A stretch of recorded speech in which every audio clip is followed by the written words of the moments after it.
SSLC പരീക്ഷ എഴുതി ഫലം കാത്തിരിക്കുന്ന കുട്ടികളുടെ മാനസികാവസ്ഥയിലാണ് ഇന്ദ്രജിത്തും അനുജൻ പൃഥ്വിരാജും. ഇന്ദ്രജിത്തിന്റെ നായകനും പൃഥ്വിരാജിന്റെ താന്തോന്നിയും പ്രേക്ഷകരുടെ വിധിയെഴുത്തിന് തിയേറ്ററുകളിലെത്തി. സഹോദരന്മാർ നായക വേഷമിട്ട ചിത്രങ്ങൾ ഒരേ ദിവസം റിലീസായി മത്സരിക്കുകയാണ് ഇന്നു മുതൽ.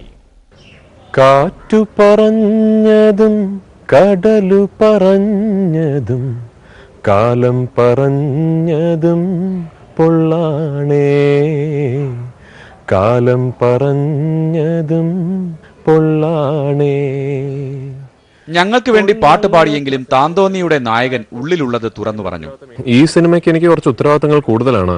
ഒരുപക്ഷെ പുതിയ മുഖം ഇതുപോലെ എൻ്റെ പേർക്ക് അറിയപ്പെടുകയും അല്ലെങ്കിൽ എൻ്റെ പേരിൽ പുറത്തിറങ്ങുകയും ചെയ്തൊരു സിനിമയായിരുന്നിരിക്കും. പിന്നീടാണ് ആ സിനിമയുടെ സംവിധായകൻ ദീപൻ അവരൊക്കെ റിലീസ് കഴിഞ്ഞിട്ട് ആ പടം വലിയ ഹിറ്റായപ്പോഴാണ് സംവിധായകൻ്റെ ഇതൊക്കെ ആൾക്കാർ കാണുന്നത്. അപ്പോൾ റിലീസിന് മുമ്പ് എല്ലാവരും പൃഥ്വിരാജിന്റെ സിനിമ ആ രീതിയിൽ താന്തോന്നിയും എൻ്റെ സിനിമ എന്ന് പറഞ്ഞ് അറിയപ്പെടുമ്പോൾ അതിന്റെ ഉത്തരവാദിത്തങ്ങൾ കൂടുതലാണ്.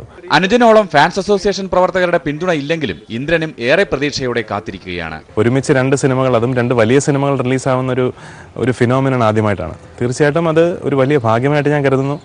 പിന്നെ പലരും ചോദിക്കാറുണ്ട് ഇങ്ങനെ എന്താണ് കോമ്പറ്റീഷൻ ഉണ്ടോ, ബ്രദേഴ്സ് തമ്മിൽ ഒരുമിച്ച് ഇറങ്ങുന്നുണ്ട്. അപ്പോൾ അപ്പോഴൊക്കെ ഞാൻ പറയുന്നൊരു കാര്യം, ഞങ്ങൾ പണ്ട് തൊട്ടേ സ്കൂളിൽ പഠിക്കുന്ന കാലം തൊട്ടേ ഒരുപാട് കോമ്പറ്റീഷൻസിനും ഒക്കെ ഞങ്ങൾ പങ്കെടുത്തിട്ടുണ്ട് ഒരുമിച്ച്.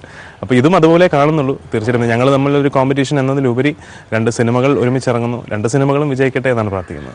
നായകന്റെ ചില രംഗങ്ങൾ നേരത്തെ കണ്ടപ്പോൾ പൃഥ്വിരാജിന് പോലും ഇങ്ങനെ തോന്നി. സത്യം പറഞ്ഞാൽ ഈ സിനിമ ഇത്ര നന്നാവുന്ന അറിഞ്ഞിരുന്നെങ്കിൽ എങ്ങനെയെങ്കിലും ഈ സിനിമ ഇന്ദ്രജിത്തിനെയും തട്ടിയെടുത്ത് ഞാൻ ചെയ്യാൻ നോക്കിയേനെ. ചിത്രങ്ങളുടെ ആദ്യ പ്രദർശനം സ്വന്തം നാട്ടുകാർക്കൊപ്പം കാണാൻ തിരുവനന്തപുരത്ത് എത്തിയതായിരുന്നു ഇരുവരും. നടനാകും മുമ്പേ സംഗീതോപാസകനായ ഇന്ദ്രൻ നായകനിലും പാടിയിട്ടുണ്ട്. രണധീര വീര രൗദ്രഭാവം ഇനി വന്റെ വരബലം, ജയഭേരി എങ്ങുമുയരും കാണ്ഡം ഇക്കഥൈനി ചരിത്രം, ചെഞ്ചായ ചൊപ്പണിഞ്ഞ് മനോരമ ന്യൂസ്, തിരുവനന്തപുരം. ചുറ്റീവനാടും ആട്ടക്കഥ ഇത് കേൾക്കൂ, തീക്കലിയാട്ടമിനിയായി.